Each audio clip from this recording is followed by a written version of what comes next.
show. It's Wrestling with Entertainment, the only audio experience on the web today. The trusted choice for interviewing all your favorite wrestlers every Tuesday and Wednesday, and previewing and reviewing the latest shows from WWE, AEW, New Japan, and everything in between every Saturday on YouTube and Castbox, sponsored by Rogue Energy and Player One Coffee. I'm, of course, your host, James J., alongside Kaliko Yas. I mean, my ankles are hurting from working them poles. You know, them high heels can only go so far. And it was a good week for Wrestling Wit, as last week on the show we interviewed Jay Biv and Matthew D. Luna. Two incredible interviews from two incredible individuals. Cannot recommend those interviews enough. Go into our archives and check those out if you haven't already. But always looking to the future. This upcoming Tuesday, we have Leo Black on, the brother of Jay Biv. We talk about their issues with each other. Leo hitting his first ever 450 splash in a match.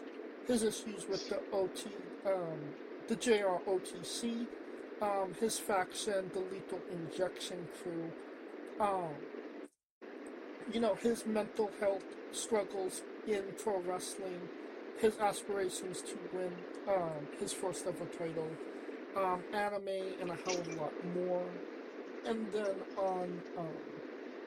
on Wednesday we have Elvis Andre, an actual member of the JROTC. We talk about his current injury, his relationship with J.R. Lindsay, what he plans on doing, getting back, and a hell of a lot more. Definitely go check those two interviews out when they drop. And always looking towards the future. On the 16th, we have Jameson Shook. On the 17th, we have Kindle Fire. And on the 24th, we have Eric Schultz.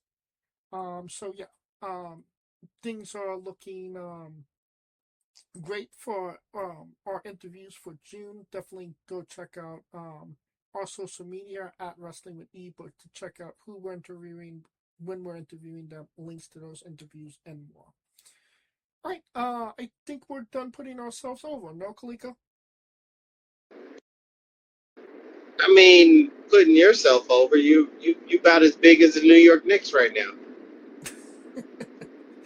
I don't feel like I'm as big as the Knicks, but I definitely do feel like I was cursed by Danhausen.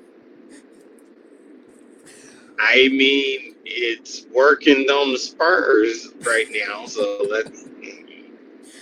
Yeah, we'll see what happens now. It's a great day for wrestling because we are wrestling with the news. And earlier this week, Mercedes Mone made her return to AEW TV, defeating either I think Jamie Hayter or Will Ospreay's wife. I can't remember which one. But she advanced in the Owen Hart Foundation tournament. So obviously moving forward to that. I think it's great to see Mercedes back. Obviously 6 months away. What is old is new again. I mean, that's true. I mean, but people were cheering. Oh yeah, they're happy that's to see kind her of. back. I mean, that's kind of different. So let's see what happens in round 2.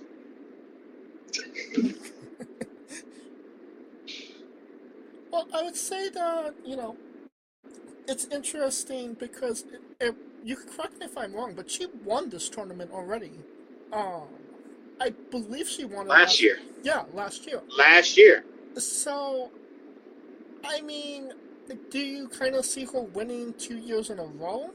I mean, I can definitely see her wanting to win 2 years in a row, or just two times in general.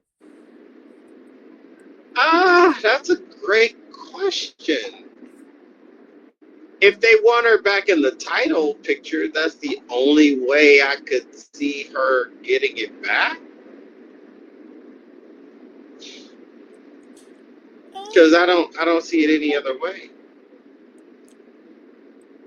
I mean, her just being Mercedes, is obviously, enough for her to get it back, I would say. But I mean, the biggest difference this year compared to last year was, obviously, the elephant in the room was somebody called Tony Storm. So, she was keeping Mercedes from, that main title. And, I like Tekla. I think she's doing great with the championship and, is going on a pretty good run of her own. Um, but I feel like, if Mercedes tells Tony, I want that belt, he's going to, do it in spite of, Tekla. Because obviously Tekla is not as big of a star as, Tony Storm is. Well, Tekla's not as big as a star as Tony Storm, but Tekla is doing what Mercedes couldn't do, That which is. is like, which is making challengers out for the championship. Because say what you will, Tony, even when Mercedes had the TBS title, it seemed like a foregone conclusion. So no matter what view she was in, it seemed it was a moot point because we knew she was going to win. But with Tekla, we Vice know. Tekla, you could exactly. Tekla is in one. She could talk her ass off. She reminds me of. She's like the Rick James of the division right now. And she's putting a buzz in it. And the reason there's a buzz because there's someone with a personality who actually is mean, but in a sense where she's not unbeatable. And that's what matters. Because if Mercedes gets the belt, it's kind of Mercedes would be in the same situation as Tony. Tony, it just seemed like a foregone conclusion. Until it wasn't. Because I don't think anybody had on their bingo card that, Chris Statlander was going to beat her in the match that she won. I mean, but if Tony beat Chris Statlander, where would have it went from there? Because you can only cycle through the division so many times. Right. I feel like Tony, despite being, untouchable in some ways, was still, beatable. Because, when it came to the paid previews, I mean, she, was untouchable. But, your average episode of Dynamite, like, she took L's. She took L's to get the girls over to get to those paid preview matches. You know what I mean? Yeah, but taking the L's was only a formality for a reason to make the match. Vice Tekla, it's a 50-50 shot every week. I mean, I feel like that's not how she's been presented on TV too often. They do kind of present her as like the big bad that's hard to slay, for sure. But, Oh wow. I would say that she's definitely over, and she's having some of the best matches on any women's division, I would say. And honestly, if they do put her against Mercedes, I think it would do wonders for her to take a W on Mercedes. But if that actually happens, that's, what is, going to have to be said. You know what I mean? Right. But I mean, yeah, and I don't know, because of Mercedes, give Mercedes the roadmap through the Owen Hart, and then we'll see from there. But we also got to see how they respond to Mercedes after round one, because everyone's happy that she's back. Now let's see what happens, Right. depending on who she faces. Because is Mercedes coming back a face, a heel? right? 'Cause she just came back, so we don't know what her arc is. Right. And if she's working heel, it makes no sense to have Tekla there. It makes no sense to have Tekla and Mercedes clash. That is a good point, I would say. I think we just need to see how things develop, but it does feel like Mercedes is walking her way towards the one title that's eluded her in AEW at this point. That's just my opinion. I mean, that's true. It's just I mean, we know it's a matter of when. It's just a matter, but but it also matters who is it she's snatching it from. Because if Tekla loses to, say, like a Statlander, then you can see it, or loses to a Hater, then you can see it, or lose it. It just depends on who's holding the belt Right. at that moment. Well, currently holding the TNA Heavyweight Championship is Mike Santana. His contract comes up at the ending of the year, and there is expressed interest in WWE in signing him. I like Mike. I think obviously it would make the most sense for him to start off on NXT. And I think that he's a really good talker as well. I would just say his biggest problem is maybe his age. I mean, by the time he gets to WWE, he'll be 36. So, I would say that that's not a lot of time to build, a new star. He's obviously on time at that point. So if you're not hitting the iron while it's hot, it kind of, he could fall to the wayside. And by the time they pick him up again, it could be too late. You understand what I mean? I mean, I get that. I also just think that, I mean, from a person that I know, they've been looking at Mike Santana for a minute, along with when they were looking to get Santana when they were trying to get Hendry. So to me, he's going unless he just chooses not to go. I think the door is there. It's just a matter of when he chooses to go through it.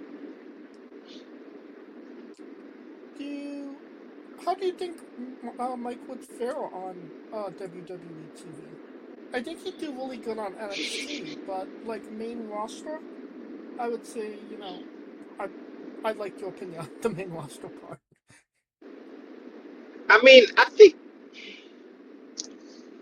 See, that's the thing too, because it's a lot of. I mean, who's to say he has to go on the main roster? Because keep in mind, I mean, AAA is still running around. It doesn't necessarily mean he has to go to Raw or SmackDown. He could spend a couple years running around in AAA and NXT for all that matters.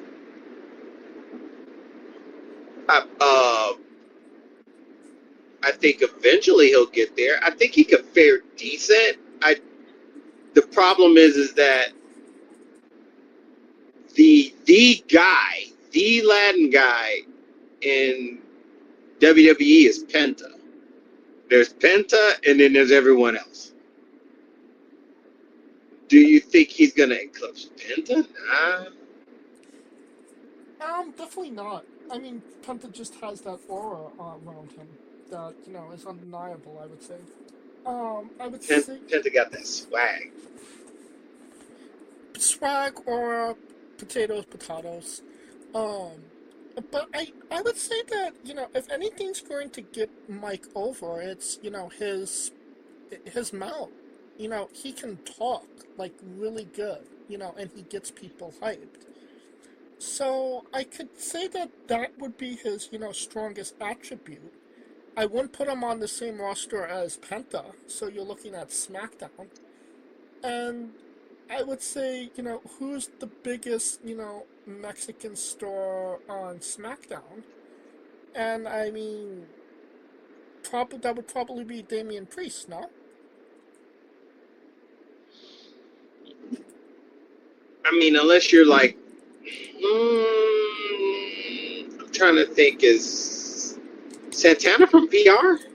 He is. Maybe there's something there, but I wouldn't think he would.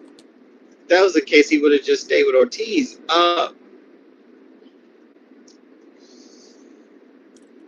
I mean, I would say let him be in NXT. He's already got the following there. Let him try to build the capital and see if that grows and transitions to SmackDown on the main roster. And if it doesn't, I mean, AAA is still there. I mean, either way, I wouldn't say. I would say that he would do well. And obviously, again, he's a good talker and he's a solid hand. So, he could definitely make a space for himself on, the mid card, I'd say.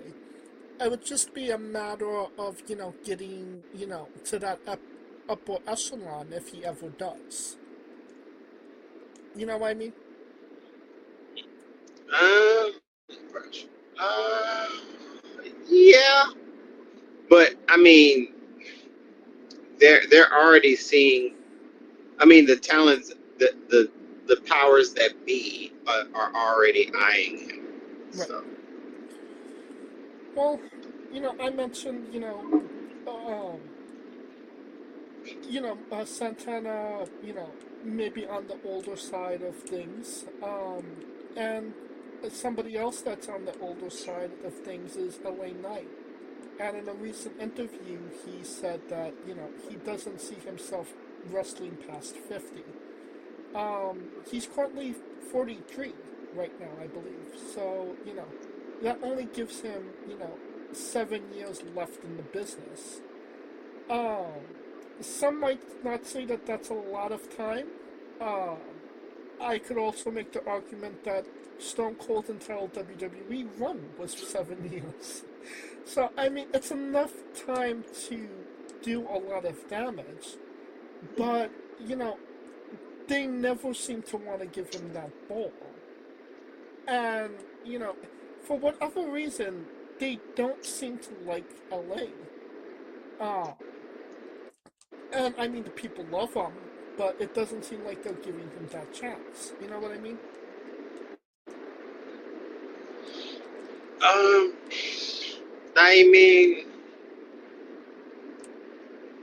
I mean, they he's relevant to me. That's a chance. It's just a matter of timing. Because, because to me, I'm looking at him like, okay, does he have a title? No. Does he need a title to be relevant? No. But they're not doing anything with him. And I mean, it's not about. I think he. I mean, there's one title that everybody kind of wants him to win, and that's the title that he hasn't yet, and that's the WWE slash not Universal Heavyweight Championship. And I mean, that seems like the most logical you know spot for him, but it seems like as long as there's a Roman Reigns at the top, they're not going to pull that trigger. Well,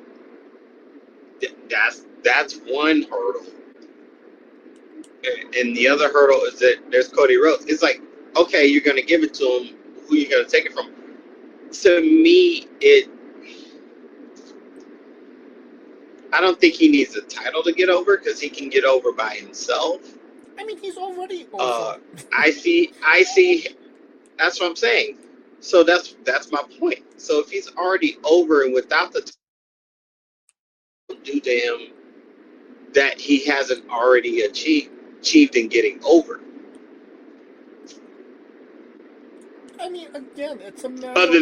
other than the fact to say that he got it. I mean, it's a matter of people wanting him to win the big one.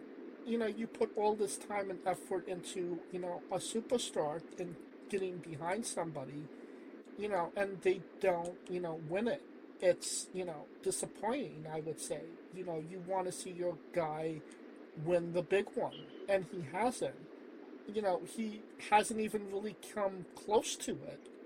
Like maybe like a year, like 2 years ago, he won the not the Intercontinental, United States Championship, and honestly, he hasn't done a lot since then. If I'm being completely honest, it there's been opportunities where he could have done things, but you know, like you said, the timing was just off, and they never pulled the trigger.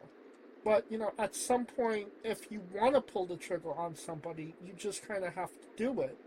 Because then it just becomes, it becomes too late to pull the trigger. And the rounds are, blank. I don't think it's too late. Because keep in mind, I mean, he's 43. That's, in wrestling terms, that's prime. Because that's 40, in your 40s, that's prime where you're like, where it's all coming together. The mic, the in-ring skills, the psychology, the storytelling. That's when all that comes together. So it's not like I mean, 7 years, he can do a lot in 7 years. But unless he wins Money in the Bank or the Royal Rumble, he ain't getting it. And that's the problem. Because you have only 7 more Money in the Bank ladder matches, 7 Royal Rumble matches. That's 14 opportunities in 7 years. I don't know how that equates. Okay. I mean, I don't know how that equates from, how many, months, how many days, and everything. But I would say you only have an opportunity twice a year to get a championship and nothing else. It just kind of seems, like the odds are not in his favor in that regard. I mean, I'm trying to think. When was the last time people were behind someone to get the big one where it wasn't a long-term investment? Like, Cody was kind of a given. But, like, when I think of LA, I think of Cesaro. And where the people were behind him and they were wanting him to win it so bad. And it's like, if he's already over, what will the belt do to him? Because you want the belt to kind of,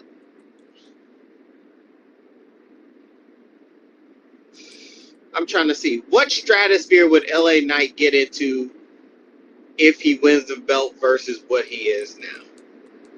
That's the question I ask. I mean, Because he's already doing commercials. He's already kind of he's somewhat in those commercials, and not as mainstream, but he's there. I mean, I wouldn't say that it's a matter of, mainstream. It's a matter of, wanting your guy to do well and win the big one. Like you said, Cody wanted to finish the story, and people got behind him because of that. You know, Daniel Bryan, there was no story, and, people got behind him, wanted him to be their guy, and it essentially, changed WrestleMania plans. So, I mean, it doesn't seem like they're giving, LA the same grace, I would say. But the biggest difference between those two were that it was bona fide that it was their year, and they tried to subvert the people into thinking otherwise. Well, If it was his, I mean, seriously, that was the biggest difference. Because remember, Daniel Bryan, people thought it was his year that year, and they tried to go Batista, and everybody's like, "What the fuck?" Same with Cody. They thought Cody was supposed to run it back, and then they tried to subvert it. They didn't do that with Knight. If they had did that with Knight, where Knight had the main event with Roman. Roman loses the belt, or Roman retains. Knight wins the Rumble, and then they tried to subvert him. They would be behind him. Um, That's the biggest difference. The biggest difference was those two were outliers in the sense that it the people were clamoring for them. Like, and when I say clamoring, hijacking shows to make sure that it's known that it's that guy's time. And I don't, and the crowd, if that were the case, they would have been trying to get him in the fucking main event against Punk and Roman, or Cody and Randy. I mean, true. Because keep in mind, this is the same people that got Daniel Bryan in a triple threat match in Mania against Roman and Edge. Come on. Right. I mean, you're not wrong. So, I mean, uh, and you're absolutely right. If the people want it enough, they'll pivot. And I guess that when he does actually hit the adversity part, the crowd doesn't necessarily, stick behind him for whatever reason. That's the part. Because the part is like, okay, what happens when it doesn't go? Do they still want you there, or do they, you know? Right. And that's a huge emphasis because, I mean, LA's staying power is as good as the people that want him to stay there. They like him. They like him a lot. Do they like him enough to where they are willing to hijack everything to make sure that he gets what he gets his desserts? And clearly Remain to not. be seen. Well, like I said, we got at least 7 more years with LA, so, maybe it'll happen, maybe the stars will align, maybe they won't. Who knows? And that's not even guaranteed because he could get released tomorrow. Who knows? That's very true. But Not given. It's not a given. somebody that the machine is behind is one Liv Morgan. Since winning the women's championship at WrestleMania, she has defended it 0 times. I believe she's only had one match since winning the championship, and there is no feuds for her moving forward. The only thing that she has coming up for herself is that she is in the Queen of the Ring tournament. So, I mean, my question is, like, why did they put the belt on her to begin with if they didn't really have any plans for her after Mania? And I mean, I get Stephanie was hurt, but, like, you could have had, so many pivot rivalries between, now and then. Like, Lyra is right there. Like, it would have done wonders for Lyra to have a banger match with Liv. And, I mean, I feel like they could have had a banger match for sure. Bailey is right there. And, she could have put Liv over like Rover. Nobody is necessarily expecting Liv to lose the championship yet. I mean, she just won it, you know, um, at Mania. But I mean, I could make the argument nobody expected, Jacob to win the championship either. So I mean, it's just that rivalry just to get the champion over, and you know it's a crazy situation when you say Rhea Ripley's defended her championship once, and Roman Reigns has defended his championship twice, and Liv Morgan has not defended her championship at all. It's just a little bit jarring that you made a champion, but doesn't not quite sure what to do with your champion. But what are your thoughts on it? I mean, part of it was the Vakur thing, the Vakur injury. Although I think they're trying to cook something with the Judgment Day because it seems like she's starting to be.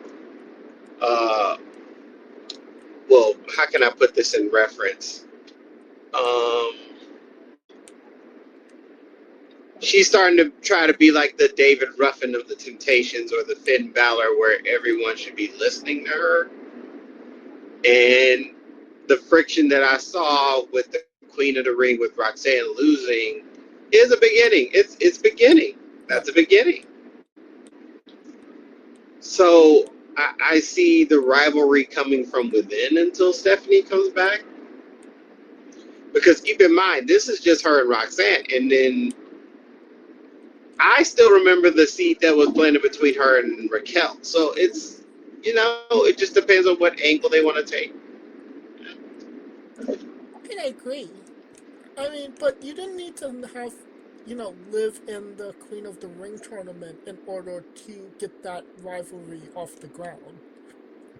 You know, it, if you're having your champion be in the tournament for a number one contender spot, it it's not a good look. Because obviously if she I wins, she's going to be wrestling, Rhea. And I mean that doesn't really do a lot for her. I would say that it makes her look, more weak than it does, strong having her in this tournament. And let's say, either, well, Raquel is, supposed to win or she screws Raquel from winning. Well, I mean, you could have done that with her not being in the tournament. You know what I mean? but I think Liv is in there not to win. She's not winning the tournament. And I agree. So that's that. But Then why have here's her the in it? thing: it's because of the simple fact. Me, I see it as they got all three Judgment Day members in there. And if that was the case, well, I have all three. It could be Liv and Raquel. Um, but I don't still. But even with that, I still don't see her winning. I do see Raquel possibly winning and picking Liv. I mean, that's what I was thinking. Either Raquel or Charlotte to win the Queen of the Ring. Either Charlotte wins and she picks Rhea, or Right. Raquel is winning and she's picking Liv. But you want it in the sense where it's like, because when that tournament bracket came, 99% of the people saw Raquel as an afterthought. That is very true. So if the person that they least likely would think would win wins and picks her own member, that that to me is what sets everything off. I feel like they've been building this for quite some time. I mean, Liv eliminated Raquel from the Royal Rumble.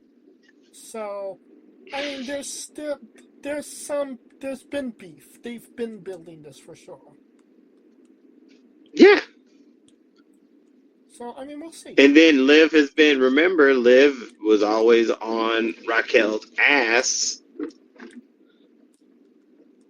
as far as not keeping her eye on the ball.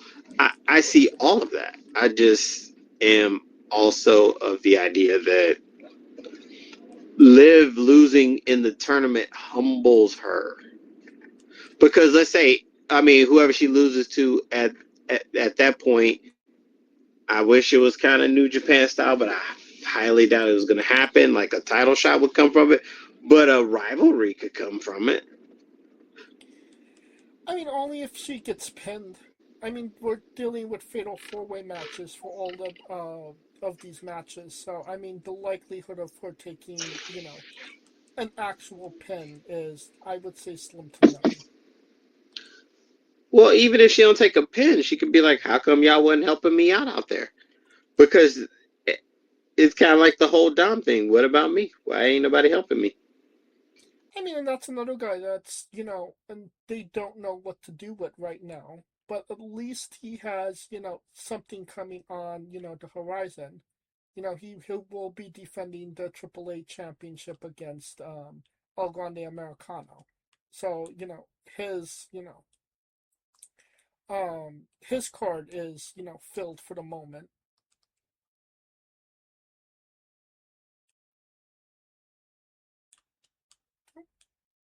Kaliko? Yeah, that collision course is coming. I mean, we'll get to that when we get to that. But as far as Right. for Liv, it just seems like it's just leading to not even an implosion, but a deeper cracking of the women's side of the Judgment Day. Agreed. Talking about rivalries, the Monday Night Wars have, reignited again, kind of, sort of. Yeah. At the ending of the month, uh, NXT Great American Bash will be going head to head with AEW's Forbidden Door event. Um, Somebody saying, "Oh, well, it's paid preview versus paid preview. They're going up against each other. They're trying to flood, each other competition." But I wouldn't really call this competition, honestly. I mean, this is two very different animals here. The NXT show is going to be on live TV on CW Network. It's yet to remain seen if it's going to be 2 hours or 3 hours. And Forbidden Doors on paid preview. So, I mean, and I feel like we're at the point where whoever's going to be watching NXT is going to be watching NXT, and whoever's going to be watching AEW is going to be watching AEW. I don't really feel like, anybody's going to, steal viewers from the other. And even if there is going to be, stealing, I mean, you could still order the replay of the pay preview after the show, and you could always record NXT. I mean, it's just a matter of what you want to watch live, at that moment. I would just say wrestling fans need to kind of get over it's competition and just kind of enjoy that we have two pro wrestling events on the same day. But what say you, Kaliko? I mean, people just want that because people want to see. I mean, this is on both sides. Everybody wants to see the other company get knocked down a peg, and I get the natural competition of it all. It's kind of like NFC versus AFC at this point. But at the end of the day, they just got to realize it's all wrestling versus trying to, make it something that it's not. Right. And at this point, I mean, just be glad we even got. Because keep in mind, 10 years ago, this was not a thing. I mean, to watch multiple shows in a day. I mean, you're not wrong. But I mean, again, I don't see this as, oh, it's a competition, war, who's going to get the more ratings. Like, it's a it's a free show on TV compared to a paid preview you have to pay $50 for. Like, these are not these are not the same thing, and we shouldn't really treat them as the same thing either. Yeah, that's true. Should not. And just enjoy it for what it is. Right. Right. I think that will conclude our coverage of the news, and now a quick word from our sponsors. So, Rogue Energy, the only gaming drink company in the world with 4 unique product lines to suit your task at hand, whether it be juices, shakes, smoothies, and everything else in between. Their low-calorie, no-sugar energy formula is the perfect alternative to sugar-filled canned energy drinks and sodas. Their extreme formula provides the most energy, focus, and sports performance possible. Their hydration line offers focus, ingredients without the added caffeine. Drink it anytime you're thirsty. And their shake formula is so delicious. Who doesn't love a cookies and cream, 0-calorie energy milkshake. First and foremost, they've designed every Rogue product line with performance and effectiveness in mind. It is critical that you look at the nutrition panels of drinks when comparing options. There are countless off brands out there that are presenting low quality, poorly dosed formulas that amount to expensive caffeine water. Every formula they produce is designed with optimal levels of high quality ingredients. Additionally, you won't find a powdered gaming drink brand that dissolves better. No need to have chalky textures in your drink. Their taste profiles are unmatched, specifically designed for gamers, athletes, students, entrepreneurs, people with hectic schedules, individuals with low energy, podcasters who can't shut up, people who are health conscious, and so much more. Great as both a pre-workout and as a coffee energy drink replacement. Specifically designed every Rogue product line to be the best gaming drink on the planet. Rogue Energy, more focus, more wins. Use promo code WRESTLINGWITHE for 10% off your next purchase.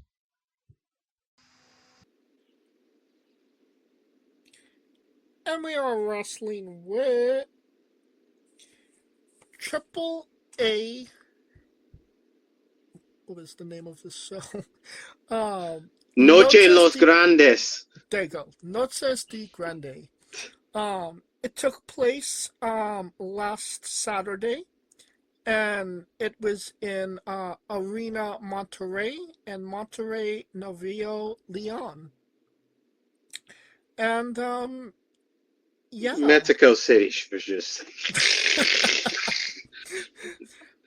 I feel like this was, out of all the wrestling we saw, well, technically last month, like this was the show to watch. I mean, if you wanted an access point to what a big time Mexican pro wrestling event was or is, this was as big as it got, I would say. Like, this was definitely a good entry point to see, what true, traditional lucha libre is. Like, you would have to, this was as lucha as it is, without watching mucha lucha. This was mucha lucha libre.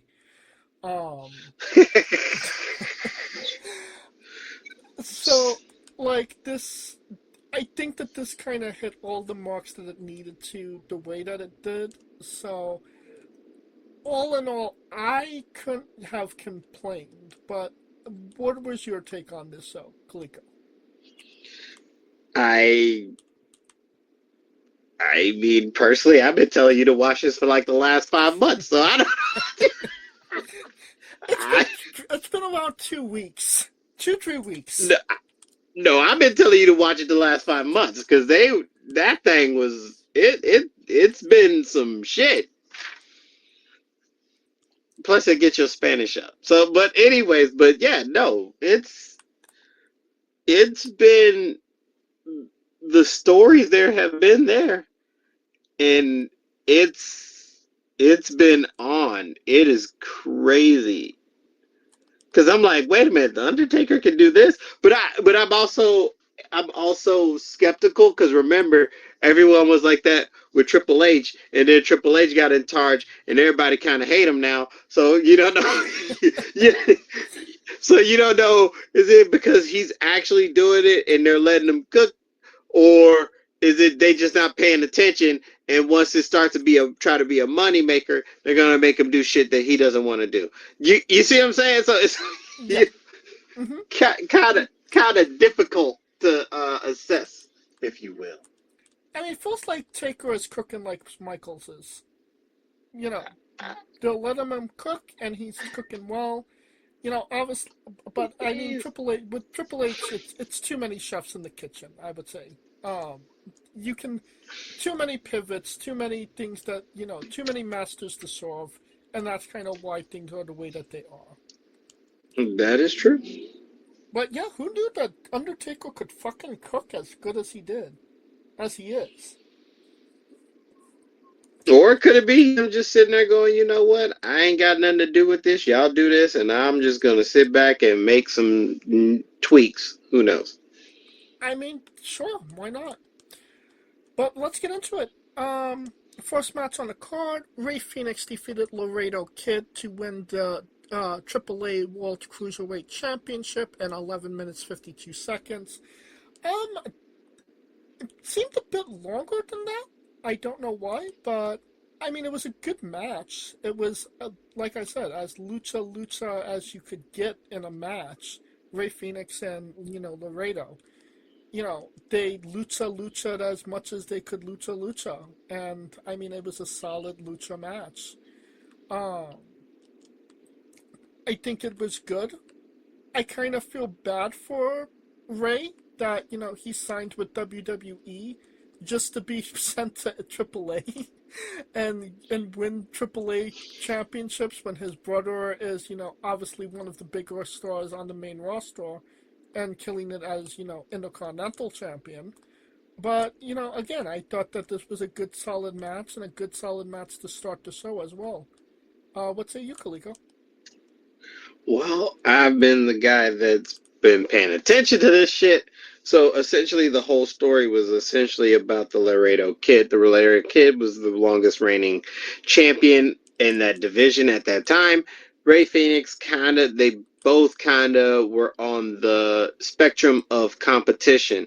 And then the fact that the competition kind of went too far because Ray Phoenix beat him and Laredo took it some kind of way. So essentially, Ray Phoenix talks, and this is for those who hasn't watched the last couple months. So Ray Phoenix talks Laredo into defending the title at said show, and Laredo has just slowly but surely just been like, I didn't want this by any means necessary. F you and F the honor of competition. I'm going to do it by any means, which is why the story kind of went the way it went in the match of him hitting him below the belt, trying to yank the turnbuckle off, all that jazz. So that's why it was long, because it needed to tell the story of Laredo's insecurity about winning on his own, coming back to bite him in the ass. That's what the story was. But what did you think about the match? Oh, and that was the point. I like the match because that's the angle it was taking. Right. How many stars you give this one? It's a solid 4. I give it a solid 4. I give it 3.5. Good solid opener. Not as, not the most memorable thing on the card, I'd say, but definitely a solid way to open the show, as for sure. I mean, it solid as it was gonna get. I mean, but then again, if you've been paying attention, that's the only thing. If you've been paying attention to the storyline AAA has been selling, a lot of these stories kind of made a lot of sense, right, if you will. But I will say this: everything that these guys were doing, and not just on the show, the crowd was eating it up. Like the crowd here, the last couple of shows, not just WWE, but crowd-wise, have been eating up these shows, and it's been fantastic to see the crowd, really into the show and, enjoying what they're watching. You know what I mean? Yeah, but because the story. But then again, all of this has been making sense because all of the stories in AAA have been making sense. No, I'm just saying. I'm saying in general because that show the AEW did a couple of weeks ago, the Double or Nothing, like that crowd was into that shit. And the next night in Italy, like the crowd was really into everything that they were doing. So I mean, we've been getting some really good crowds as of late, I would say. Oh yeah, that just shows you how spoiled America has been. But that's a whole nother issue for another day. Right. Did Dave Meltzer review this match? He did, because you know why? I know he did. Why? Never mind. I'm not gonna spoil it for you. See, that's where we just gonna play a game of guess that. You thought I was gonna give you the answer? No, because you cheat. Anyways, we're gonna play another game, another round, another session of guess the rating.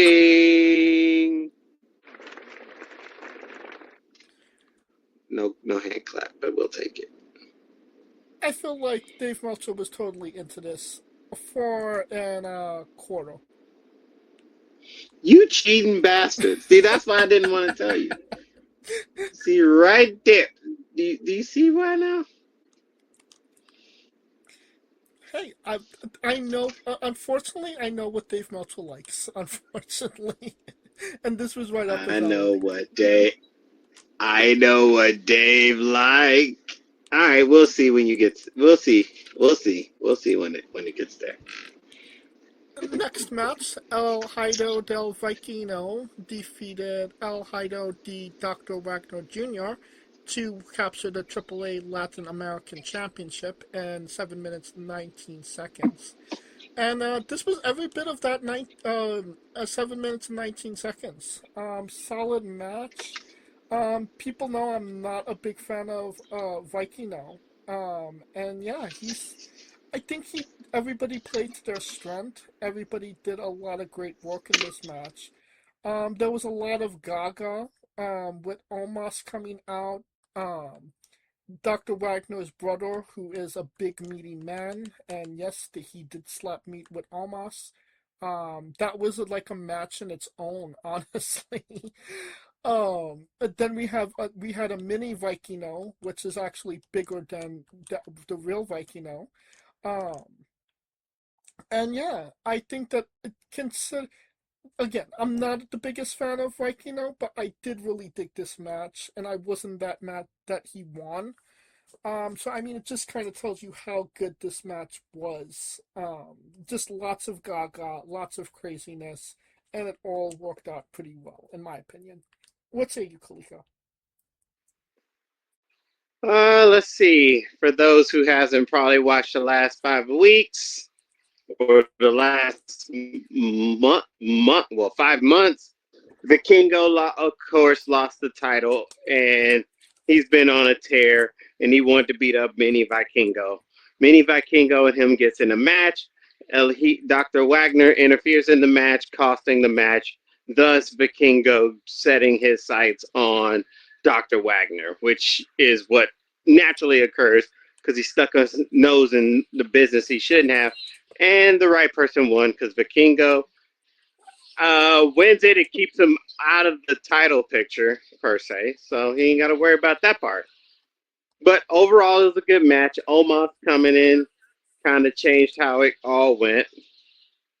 So, I mean, but all in all, pretty good match. How many stars you give it? About 3.5. It was good in the sense that it did what it was supposed to do.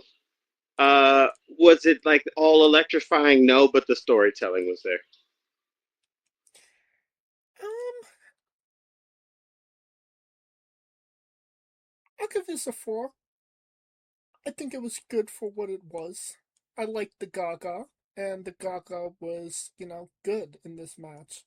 And the story was, added to it. So, um, you know, all in all, I would say that everybody understood their assignment and everybody executed it perfectly, in my opinion. Right. I mean, that's all you can ask for. Right. Right. Then we have, well, Uncle Dave's, rating. Let's see. 3 7/5. Lower. See? 3.5. Lower. There we go. Now you ain't cheating, bastard. You cheating bastard. 3.25. 3. 3. Okay. Flat 3. Flat Flat 3. 3. I gave it 3.5, but I mean, Yeah. I I guess because I paid attention. I mean, Meltzer ain't paying attention to the stories. What the hell? Anyways, Well, then we have the Viking Raiders defeating Pagano and Psycho Clown to win the AAA Tag Team Championships in 9 minutes 12 seconds. I thought this was a good match. I think that they told the story really well with the announcers saying, there's been friction between Pagano and Psycho Clown. They're not really liking each other right now. But, they're working actually really well together and things seem okay until something went horribly wrong and then they started throwing fists and they ultimately lost the match. Um, I think it was so subtle and it worked so well in the same regard. Um, I think that was a really good way that they handled this match. That everything was good until it wasn't, and then the ending was fantastic where Psycho Clown was like, fuck you, I don't want you to be my tag team partner, screw you, leave. And then he leaves and Viking Raiders attack Psycho Clown and he's like, I'm sorry, come help me. And Pagano is just like, fuck you. That was probably my favorite part of the match. um but yeah, all in all, I say that this was definitely, succeeded as well. What say you, Kaliko?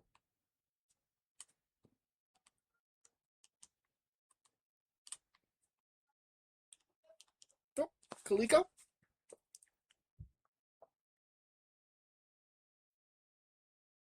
hear me. I can hear you now. There we go. I was wondering. Um, Other than the main event, this was the second best cinema of the night.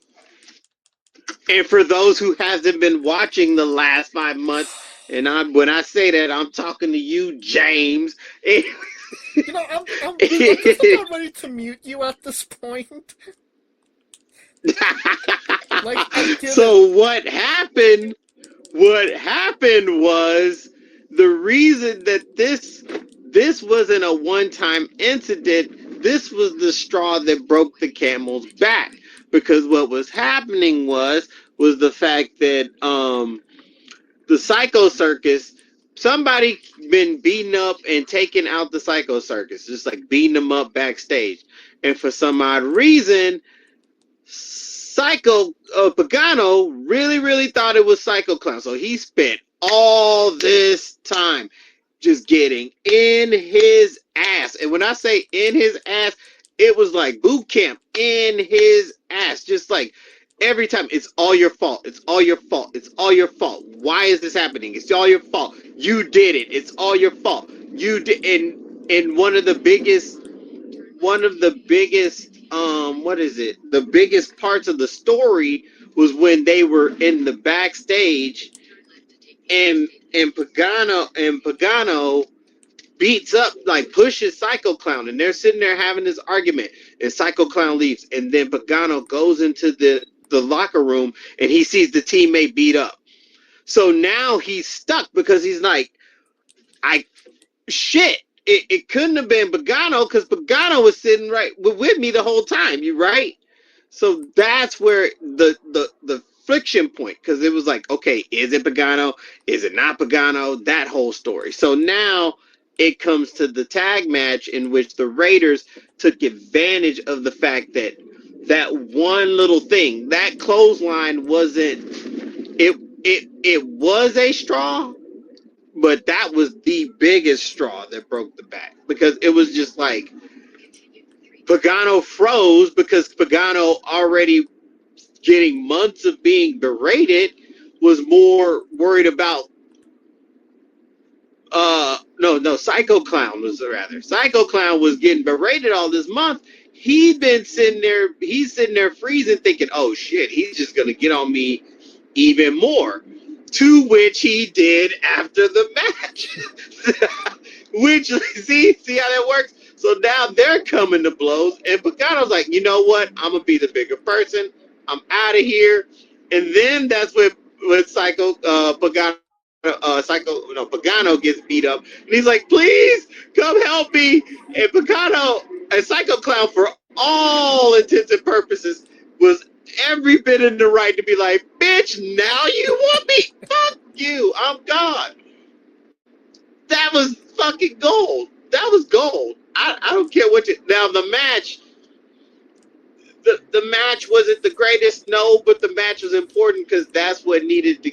It you can't get to that point without them losing, right? So that Right. was the whole purpose of it. So that's what I mean. That was like great. The storytelling in the match was the point because they were on point until it wasn't. But then when it wasn't, it's kind of like a relationship. Rather than thinking that incident is a one-off, it just instantly goes back to all the bad shit that happened beforehand, and that's what happened, and it costed them the match. But to me, that was like, man. Right. How many stars you give this one? I mean, me personally, that's a 4. That's a 4 because from the from match to post match. See, I'm looking at this match to post match 4, bell to bell 3, but the whole thing a 4 because the Viking Raiders had no reason to attack the guy, but they did it because of the fact that the principle of Psycho Clown going, fuck this shit, I'm out. Right.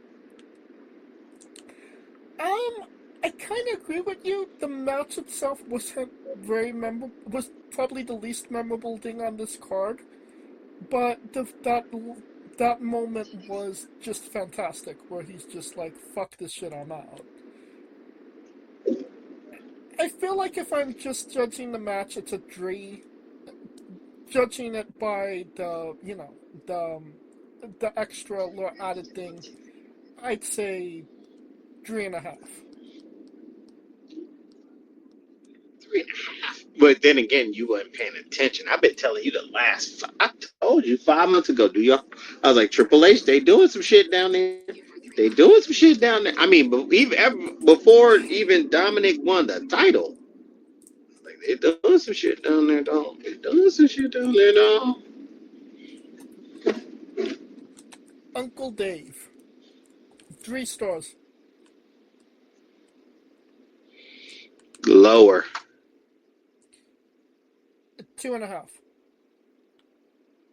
lower, 2? 2, which befuddles me because I'm like, I mean, I get the match. If it, it's a subject of opinion, but you cannot. To me, that's the whole thing. I'm judging the whole thing, bell to like from the bell to the whole ending of the Raiders holding the title over fucking Pagano as he's just sitting there like, what the fuck? Right. I mean, hey, Just me. that's obviously his opinion on it. I never said that Dave was right. But I didn't think it was that bad. That was it's 2-star match, by any means.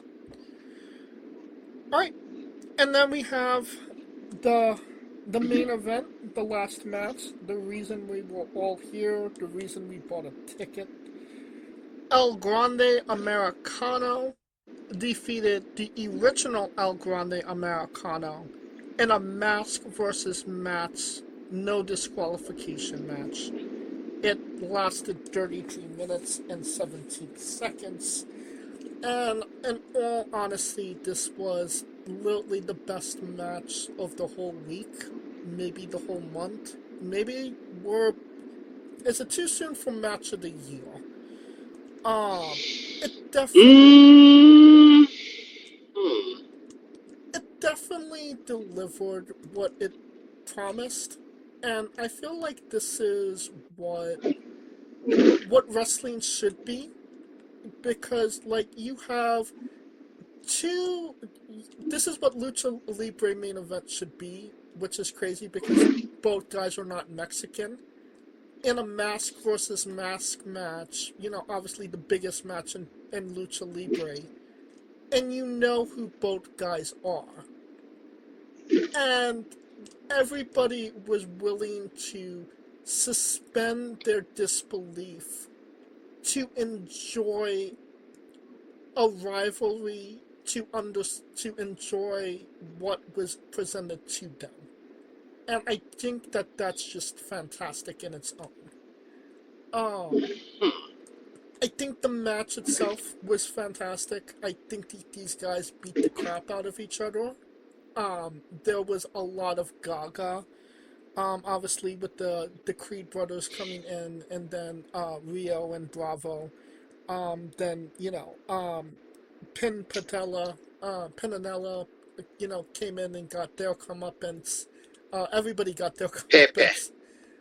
Pepe. See, Pepe. You should have been watching, sir. Pepe got hurt. Pepe. Pepe, everybody got their comeuppance on original El Grande, even, Chad Gable's, not Chad Gable, Grande Americano's girlfriend who bought a ticket because she was not allowed in the building. Fantastic storytelling there. And yeah, I think we'll talk about, the unmasking in a moment, but I feel like, again, this was Gaga galore. Like the only did they get Pat Patterson from the grave to book this match? Because it felt like a Pat Patterson classic Gaga match, and I was there for all of it, and I ate it all up, and it was fantastic. But what say you, Kaliko?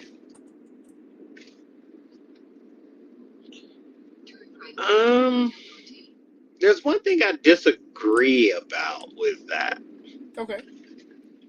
and it's the suspending disbelief, because when it comes to the culture of a masked wrestler, that in itself is the essence of lucha libre and Mexican wrestling. Regardless of how he got there or how it got there under the guise of the premise of Mexican wrestling, of the mass wrestler, of the importance of lucha libre. So that to me is the only thing I disagree, because I don't think it's a suspended disbelief. I think that the only way that this match would even have the reverence it does is that if it was done in Mexico under the guise of AAA, because it means a lot to that culture. Because they could have had this on Raw, to be quite honest. They could have had it at Mania. But it was more important to have it at AAA because a mass versus mass truly means something there more so than anywhere else. Right, and they would have probably gotten the time that it deserved on a WrestleMania. I mean, yeah, it wouldn't have been allowed to breathe the way it did here, which, but with that being said, I think, I personally think this match, this match might win match of the year. I ain't finna lie to you. This match just might win match of the year because of the simple fact that was their WrestleMania 40 moment. Yeah. And And I kind of feel bad for the group that's going to have to follow it the week after, because that's a hard fucking thing to follow.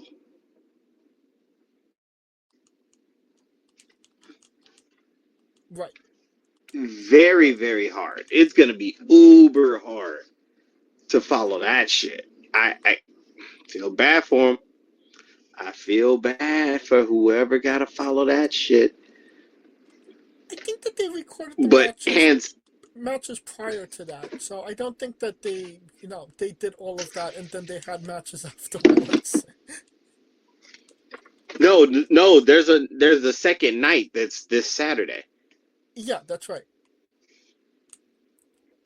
That's why I say I feel bad,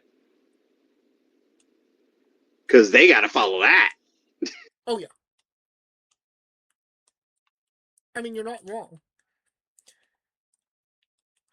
And I mean, obviously, we'll talk about, match of the year candidates, at another point. But this is definitely one of the more memorable matches this year for sure. And, we're just coming off the, CM Punk, Roman Reigns match from WrestleMania as well. So, I mean, we already have at least two candidates, I would say, in my opinion. Um, but then, obviously, El Grande Americano had to be, the original El Grande Americano had to be unmasked. It turned out to be Chad Gable. Like, who saw that coming? Like, wow, I'm like completely shocked. I'm shocked. Yeah, it's shocking. Like, it was not on my bingo card, Chad Gable. But I'm glad that, glad to see Chad Gable. It's been a while. It's been a hot minute. And I'm, glad to see his face.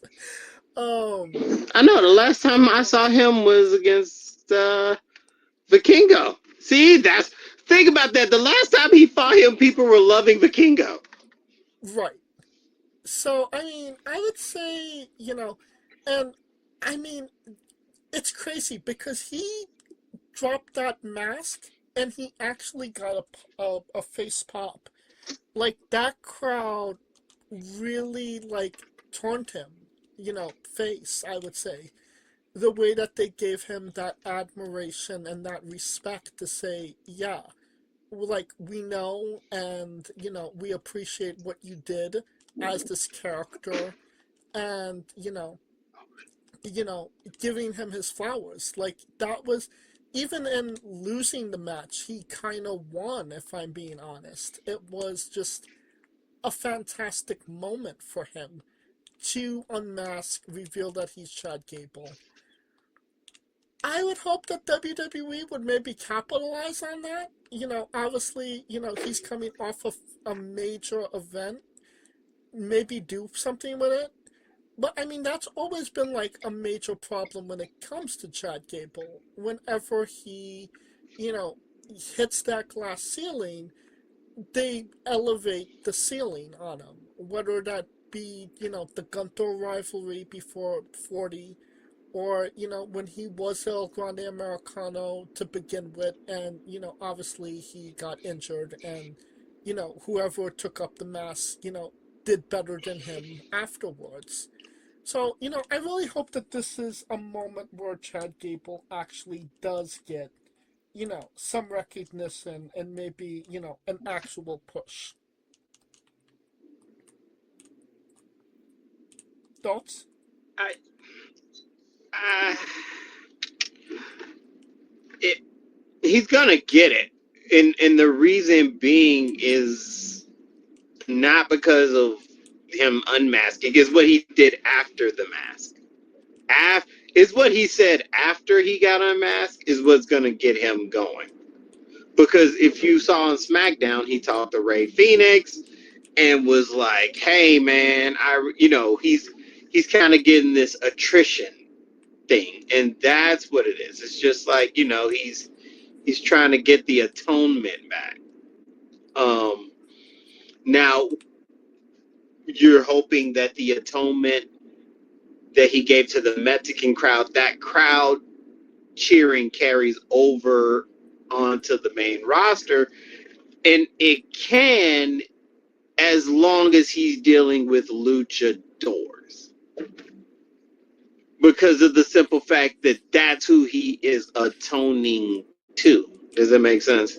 Yeah. So that in itself can be something. But I still think that he might come back. I think he'll be back in AAA at some point. Oh, yeah. And it was like a renaissance for him, because you kind of get the feeling that he got the passion back in it. Granted, he was over like Rover on the American side. The only thing that was killing him because he can't speak Spanish, and the person who actually is the Grande Americano has to be Spanish because his Spanish es perfecto también. Agrio.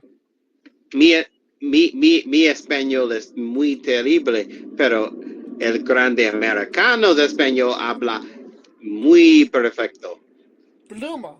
Porque tú es el novio, because of his girlfriend, who is, I'm sorry, that girl, whoo, smoking. Anyways, but yeah, that match was literally the WrestleMania 40 for AAA, and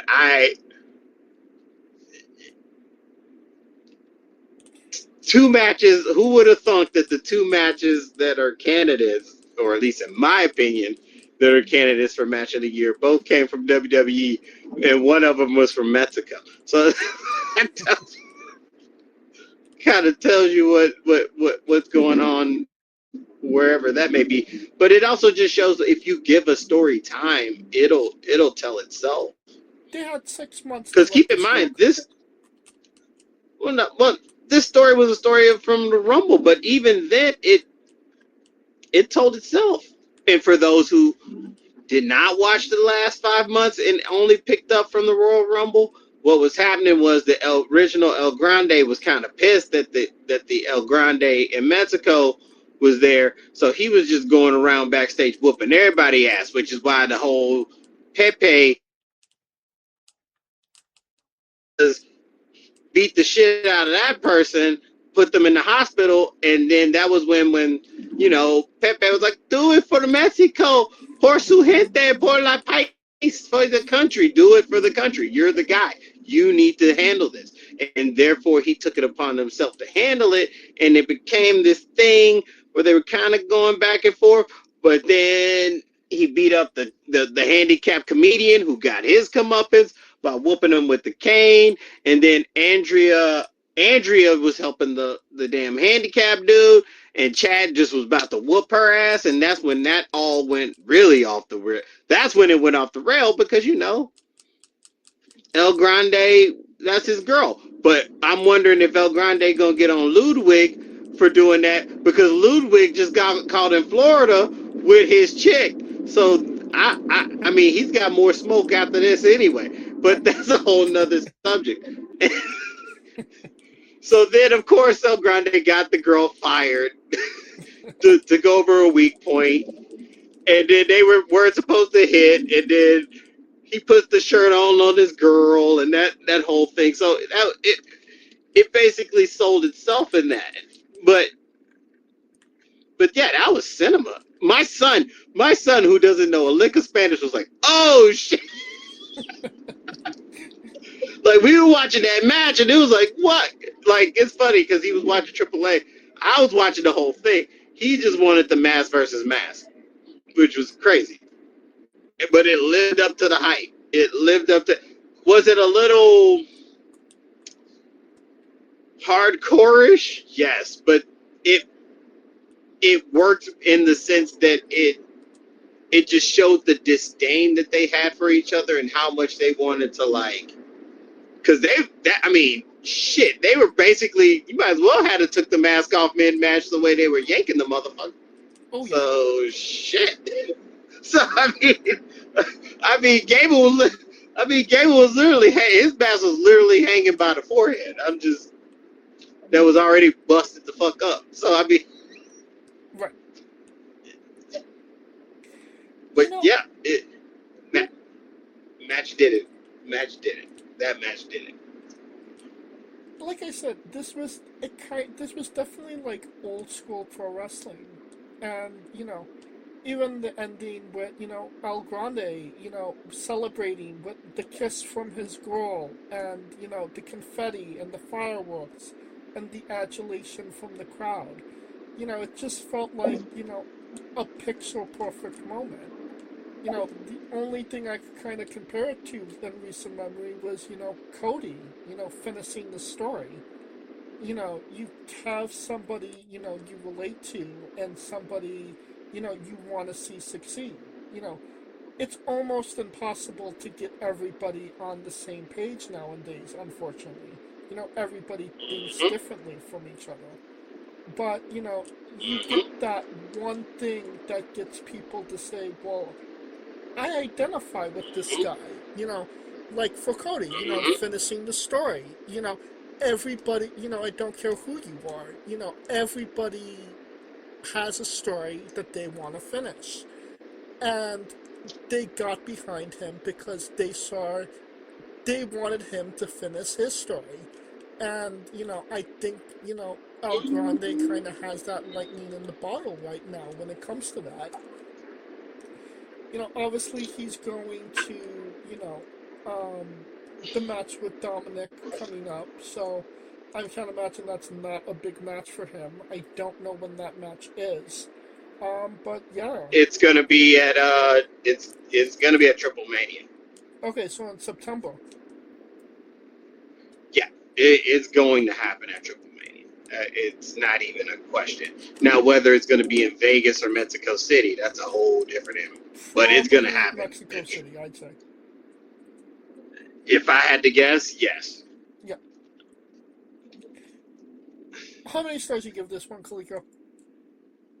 I mean, is infinity a good number? I mean, I was watching this the whole time. And before I give my rating, did you see the serenade? When they did the serenade for El Grande Americano? Before the match, right? No, the night prior. Um, Oh yeah, you did. That shit was wild. It felt like a big ass quinceañera mixed with a Mexican party. I'm talking about they were the yeah, serenading of him was I know crazy. what you're talking It about. was Yes, I did see that. I did see that. crazy. That shit was wild. Made me wish I was there with the tequila. Para si gente. Anyways, uh, para si gente. But anyways, dare I say a 5? It's gotta be 5. I couldn't agree with. That is possibly the match of the year. But I couldn't have agreed more with you. 5 stars. Yeah. It was everything that it needed to be and more. It was perfect. All right. Uncle Dave. Uncle Dave gave this 5 7/5. I know you cheated because that was all over the internet. I know you cheated, motherfucker. I totally I cheated. know you cheated. I did cheat. Yeah, that was all over See? the internet. It was impossible not to see it. Yeah, it was impossible. Yeah, because Meltzer gave it the highest rating since damn Punk Cena. Pretty much, yeah. So I, like, fucking Meltzer. so as a whole, thumbs up, thumbs down, thumbs in the middle. I mean, night one, that was a thumbs up night because every match had a story, and every part of the stories made sense if you were paying attention to the stories leading up and watching it on YouTube. It ain't like that shit. Everybody complaining about all these streaming services, and AAA's on YouTube just chilling. Nobody cares. Like, shit, this shit is good. And it's only an hour as well, so I mean, it's easy to digest. Oh, Yeah, it's only an hour. where was I? Yeah, me as well, thumbs up. Alright, and that will conclude our coverage of, Triple A, Noches de los Noche la Grandes. Grandes, night 1, because night 2 is tonight, Yes. in which we see La Catalina And in Lola. action. Yes. Just call them the bakery, because there's a lot of cake in that match. I don't know, Catalina more flatter than Bailey, but you know what? I'm gonna let that Flamer, not Las Toxicas. Yes, that is a baker's dozen if I've seen them. But Maybe 2 baker's dozen. yes, 2 baker's dozens. Yeah. And to think she's only 26. Jesus Christ. Anyways, Flamer's only 26? yes. Interesting. Okay, that will conclude our coverage. And we are wrestling with WWE Class in Italy.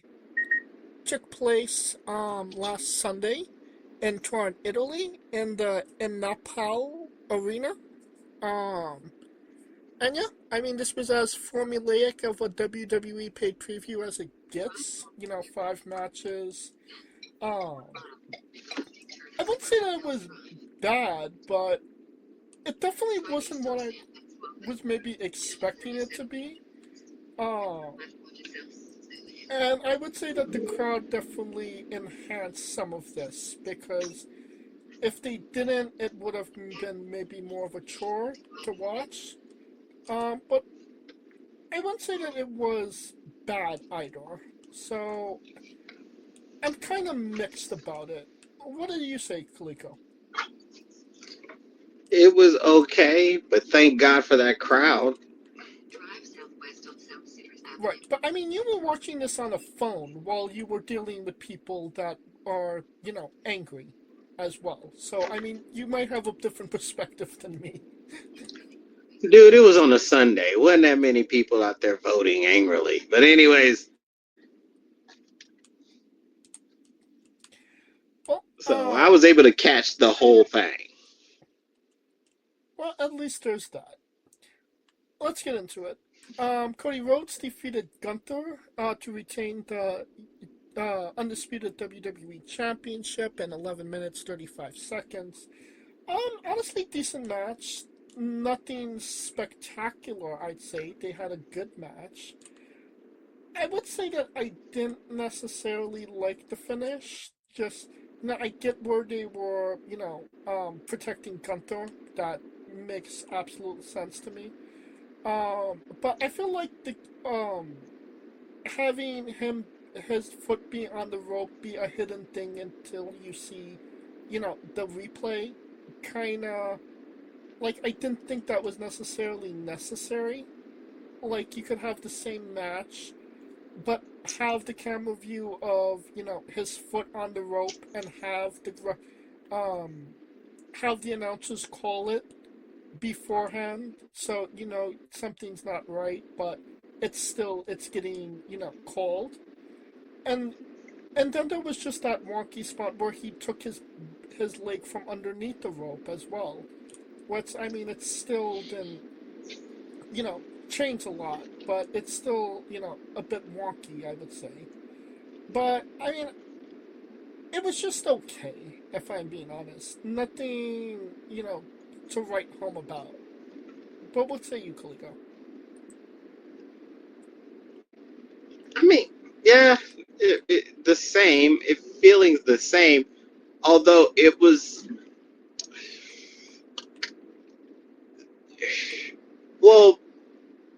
think that was done because they knew the crowd was going to be so happy with whoever won. I mean, Cody won. So the crowd was so happy that the match ended and Cody retained, and it allowed Gunther to yank the ref and kind of get into it with him. And once again, I mean, Gunther is going to start being the Drew now because it's like, well, that's fucked up. And this is how you run it on SmackDown. I think he's going to get a rematch. I don't see him. I mean, unless he wins the King of the Ring, which you would think he's a favorite. I would call it Opa's to win, but that's maybe another conversation for another time. I mean, both are allegedly trying to. Well, one is vying the eye of Brock Lesnar. The other one, people want to vie the eye of Brock Lesnar. So that's where the dichotomy comes into play for both of them. Right. Just so, I mean, but back to the match. Yeah, it ended the way it ended. Lackluster, but controversial nonetheless. To have Cody assume that he's going to just press on to SummerSlam, and Gunther gets a chance to not only whoop niggas' asses in the King of the Ring, but also complain while whooping niggas' asses in the King of the Ring. Or, well, not niggas, but whooping people's asses in the King of the Ring, rather. Because I think he's the only person that has a legit claim, and then he's just going to choke everybody out in the meantime. I just saying. I mean, you're not wrong. How many stars do you give Like, this one? Yeah. it was a good 3. Yeah, I mean, yeah, he's gonna. To me, he's hot shot into the finals. Considering that Cody won it last year. I want to say that that's accurate. Yeah, Cody won it last year because it went to Cena because he fought Cena. Yeah, but I mean, Gunther won King of the Ring 2 years ago. He did he? Yeah. That's right, and he beat Damien. Mm-hmm. So, ooh, there's a little twist there. I totally forgot he won it 2 years ago. So, but at least he's hot shot into the finals. I would think, but that's just me. I mean, that's yet to be seen. I give this match a. It was one of the better matches on the card. 3.5. 3.5. Now we have Rhea Ripley defeating Jade Cargill to retain the women's championship in 16 minutes 57 seconds. This was twice as long as their match at WrestleMania, and it did half of what the match at WrestleMania did. Um, I didn't like it. It didn't. Jay just beat the crap out of Rhea. It didn't really make a lot of sense. The baddies, coming in and I mean, B-Fab couldn't even get Jade's leg on the rope. Like, wow. Like, why are you there? Um, Biggest pop was Charlotte, in my opinion. Coming in, making the save, and then obviously, she actually put Rhea's leg on the rope properly. Because she knows how to walk. Um, and yeah, like I said, their match at WrestleMania was so much better, and it was half the time, so it accomplished so much more. And I don't feel like this was anywhere near close to that. I feel when the high point of your match is a run-in from Charlotte Flair, then there's probably a problem with your match, and yeah, that's kind of my opinion on the match. What say you, Kalico? I mean but that was the whole point of the match. because Jade was out there running around whooping everybody's ass, and and the common thread is that the person that both Rhea and Charlotte liked the most got attacked by it, and Rhea was just giving a helping hand. Charlotte hit a crossbody. That tall ass hit the fucking rope and hit a crossbody. Pretty impressive. But but that was the whole point. The whole point was to get them to show. The enemy of the enemy is my friend type deal. Mm-hmm. So in essence, that got accomplished. How many stars you give this one? Uh, I'd say a good three. It was a good three. I agree. 3. I forgot. Uncle Dave's rating. Did the Uncle Dave watch this show? I think the word on the street is that he did. Thank you. He did indeed. Okay, so let's Why? start with Cody Why? and Why would he not? If he watched AAA, he watched Clash with Italy.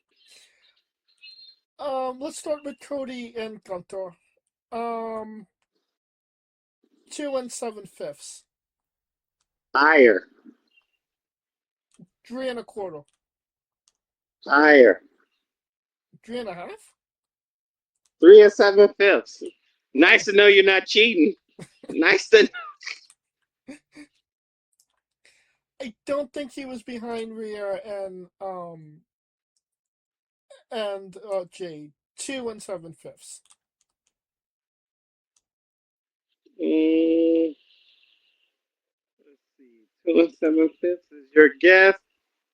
Higher, 3 1/4. lower. 3. Good old Trey. Gave him the good old Trey. I mean, rarely does he ever give just, a solid based, you know, star rating. It throws me off. Alright, then we have Brock Lesnar, defeating Obafemi in 6 minutes 21 seconds. I think this match was a minute and 20 seconds more than their WrestleMania match. But maybe not as much meat as their match at Mania. If you ever played a WWE video game, Brock literally just spammed F5 on Opa for 6 minutes straight until he won the Uh, match. uh, unleashed the whole finisher. He unleashed the whole finisher on him, boy. Yeah, He emptied the clip with the finisher level. and I mean that was literally just basically the match. I mean it's I mean they gave Brock the win back, so obviously, he got his comeuppance. But I don't really see where that kind of served anybody. I mean, Opa obviously got, his heat back on Raw. He beat 3 people with, an injured arm, or at least that's what they want us to believe. So, I mean, he obviously showed, his dominance afterwards, right after. So, I mean, that was good. Um, I mean, I would have liked Brock to maybe win the match with maybe a bit more nefarious means, just to say, I had to cheat to beat Obafemi. But I mean, I'm not that mad at how things went at either. But, like he said, 1 plus 1, equals, disaster for you at sacrifice. Using some Steiner mat there. So obviously, there is going to be a third one whenever that may be, but I don't know. I didn't think we really needed this match, but obviously, again, Brock wanted his one against Oba, and yeah, here we are. What say you?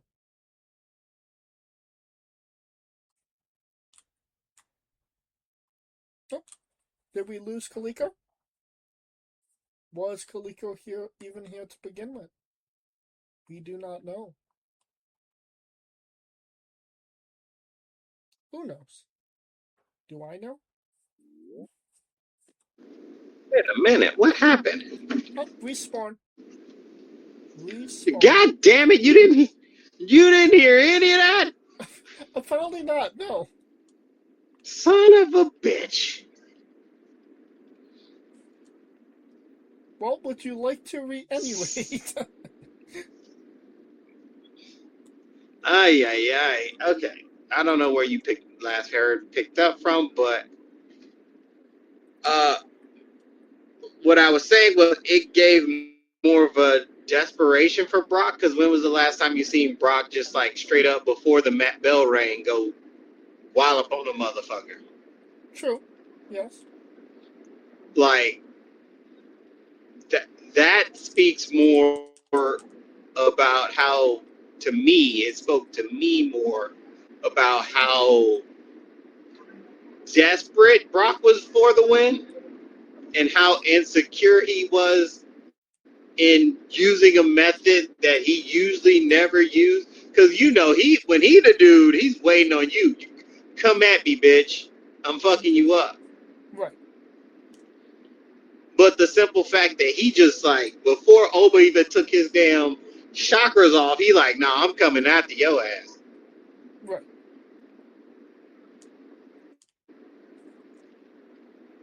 So I mean, hey, to me that's where it looks at. And even then he barely got Oba. So that tells me, you know, and then the math, one, you're done, bitch. So there you go. So it means Oba he ain't done yet. They ain't done yet. They got one more. How many stars you give this one? Ah, considering it was a rematch and it wasn't as exciting as the first one because we kind of knew what was going to happen with it. 2 7/5. I would say that it was still one of the more memorable matches on the card, and it was more enjoyable than other things on the card as well. And it was short, so I'll give it 3.5.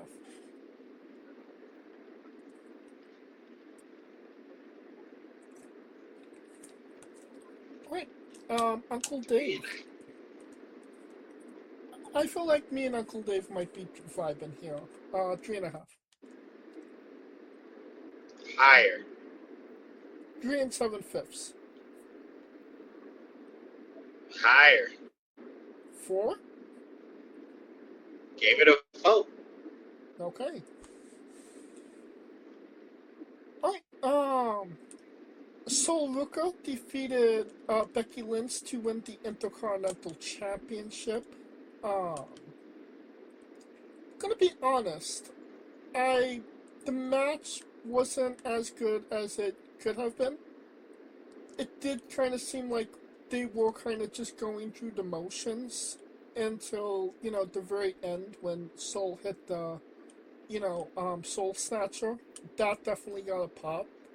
But, it did feel like the crowd was primarily dead for the majority of this match, until that moment. And I just feel like Soul wasn't necessarily ready for this moment. Soul was so strong on NXT, and we got to see so much confidence from her and personality, and it just feels like the the bright lights are kind of getting in her eyes at this point, and she doesn't necessarily know how to react to it. And we're not necessarily seeing that version of Sol Ruka on the main, roster. She's kind of seeming a little bit disconnected and a disingenuous. And I mean, I hope that changes as time progresses. I like Soul, but I don't think that this was the right time or the right place to, pull the trigger on her for the championship. I don't think it's going to end well for her with this title run. Again, I hope I'm wrong, and I hope that she succeeds. But I kind of feel like I'm not. Um, but what say you, Kaliko?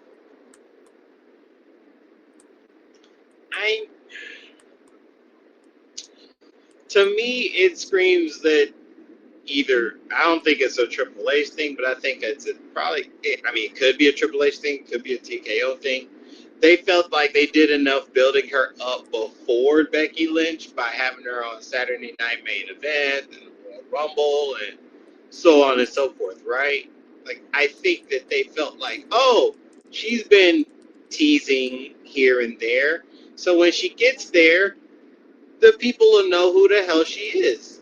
And that's not necessarily the case when you had her dealing with Zarya for like 5 months. Right. And still had her back in NXT. Like, that's where it didn't make sense. Because if you were going to have her beat Bayley, you might as well have just had her on the main roster at that point. Right. But it was the dragging back to NXT for me that kind of like, okay, why does she need to go back? You could have just built off the fact that she beat Bayley, because they made a big emphasis about her losing the EO and so on and so forth and losing. And I get it, because the whole point of her winning was that it's kind of like that Money in the Bank, right? Where like whoever has it, they lose and lose and lose, and then they be able to pull it out of nowhere, and that negates the losing, right? Mm-hmm. So, and then I think it also kind of told a story of Becky, maybe, I would say, underestimating her a lot. Because keep in mind, Becky didn't even want to match with her in the first place because she felt like she's not on her level. And to an extent, you may be right, but when it comes to a match, you only got to be right one time, right? Right. So, in this case, that to me, what was the angle? Because the whole Soul Snatcher coming out of nowhere bit and all that. So, I get it. It's just a matter of what they do with her from here. Because, yeah, you could tell she seems a bit nervous because the times that she's been on the main roster, she really didn't need to talk. They just had her do, like, dream matchups, right? Dream matchups in the Royal Rumble. You ain't got to say much. You just get in the ring and do your thing, right? Right. So it's just that's where I wish they had it. I mean, when she beat Bayley, put her on the roster, have her explain who she is, what she is, get her to connect to the audience, and I think that's where I think that lackluster people thinking, oh, it's in NXT, it's guaranteed to carry over into the main roster, and that's not necessarily the case all the time. More times than not, I would say it isn't. So, how many stars do you give this one?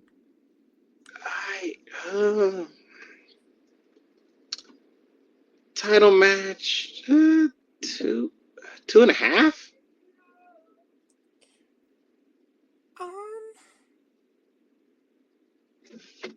I give it 3. I feel like it was a 2.5 star match, but that Soul Snatcher and the ending that nobody saw coming kind of drew it over to 3, because that was not on my bingo card that Soul was actually gonna win. So I mean, I told you weeks ago. I was like, well, we had like they're gonna do that bullshit where something's gonna happen. I called this. I was like, some bullshit's gonna happen where it's a no contest or some other shit, and Becky gonna have to fight for that title. I have no idea what you're Now, talking where they, about. We don't. I don't you watch know, Monday Night Raw weekly.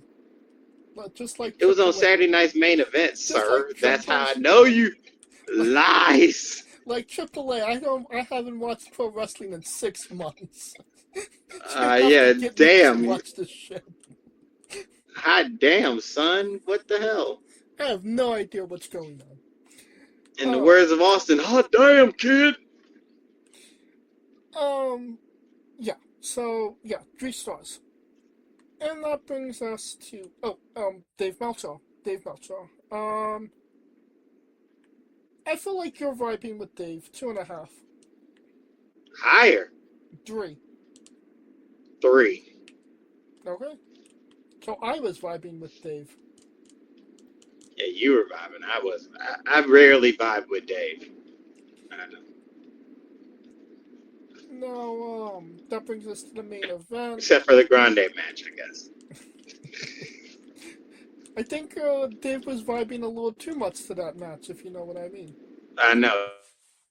He was a little too high off way high off the ganja. Yeah. We got Tribal Combat for the Heavyweight Championship. Roman Reigns versus Jacob Fuck You. And yeah, I mean, it was a good match. I wouldn't necessarily say anything particularly memorable happened in it.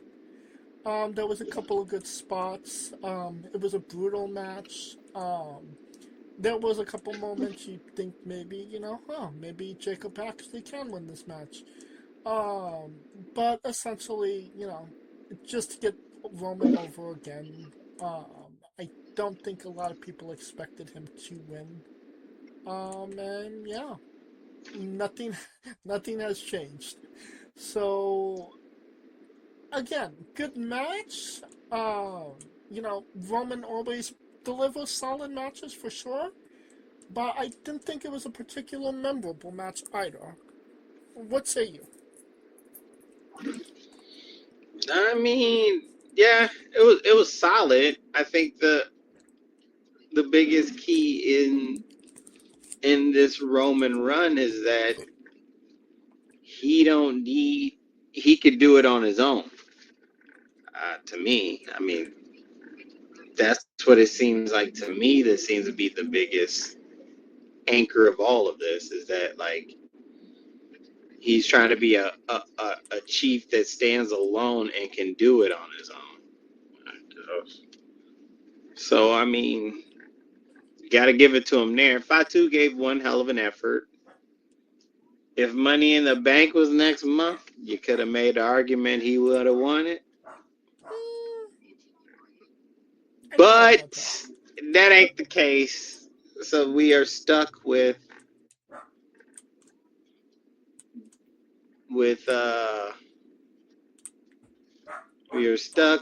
Jacob Fatu joining the Bloodline. Although I think it's going to be a little bit different. Because he doesn't love Roman like he did Solo. I think he's going to pull that Green Ranger shit out of his ass. You remember the Power Rangers? Well, never mind. You were probably youngin', but have you ever seen the Power Rangers?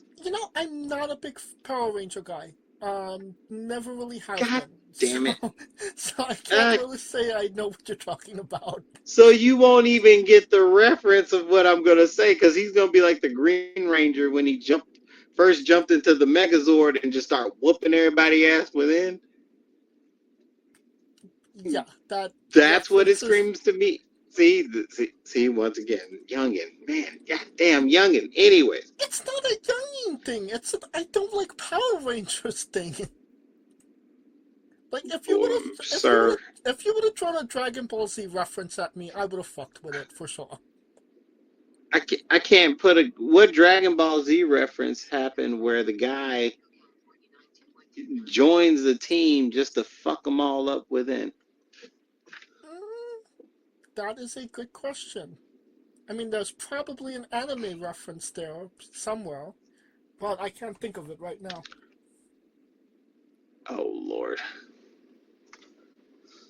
Get back to your point. But that was my point. But anyways, yeah, so that's where I think it's going to be. But overall, it was a decent match. And, Roman just shows he can do it on his own. How many stars you give this one? 3 3 7/5. Good, but not like top, not like Roman Mania 30 Mania Roman to me. I give it 4.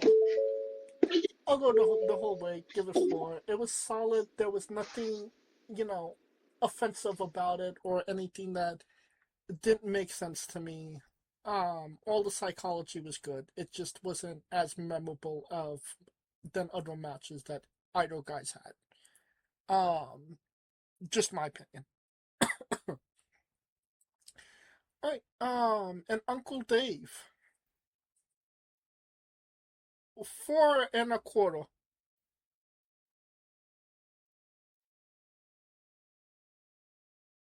Oh, did we lose Kaliko?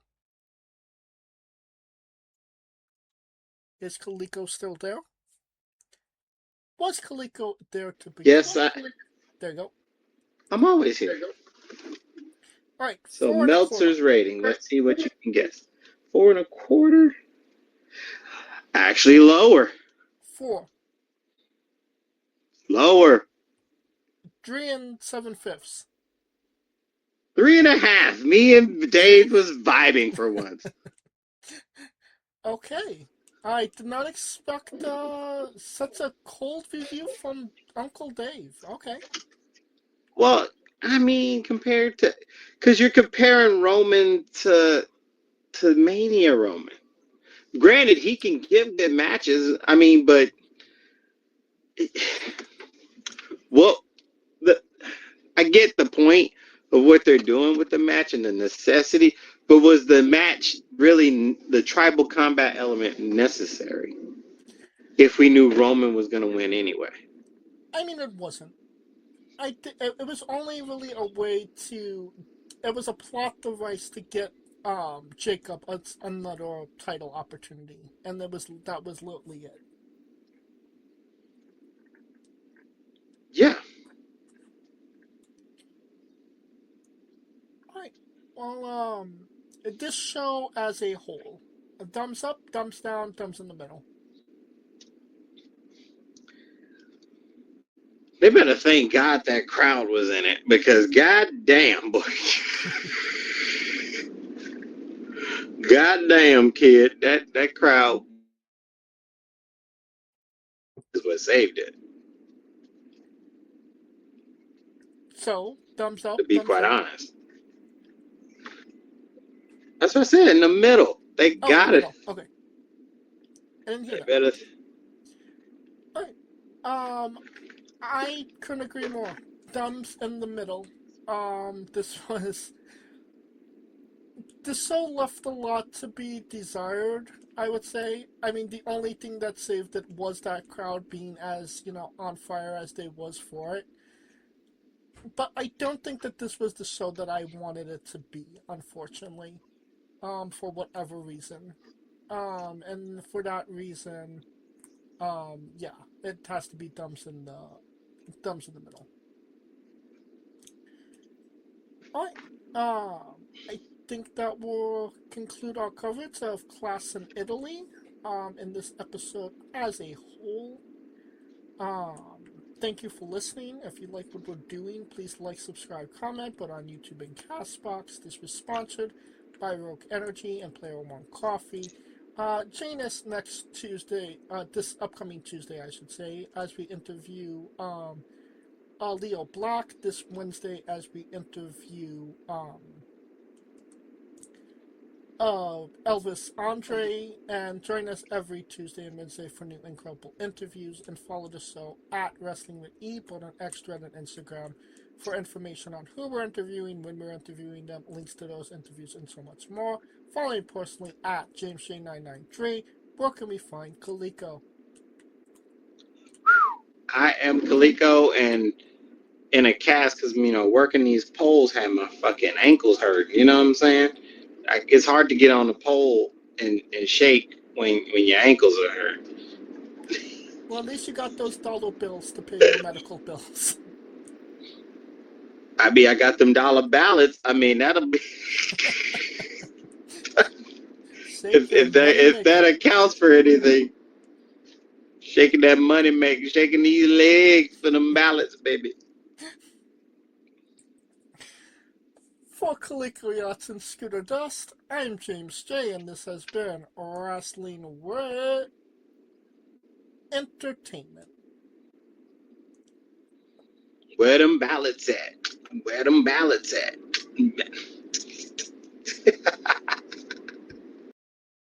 Hey folks, this is the Colossal Mike Law, and you are listening to Wrestling with Entertainment.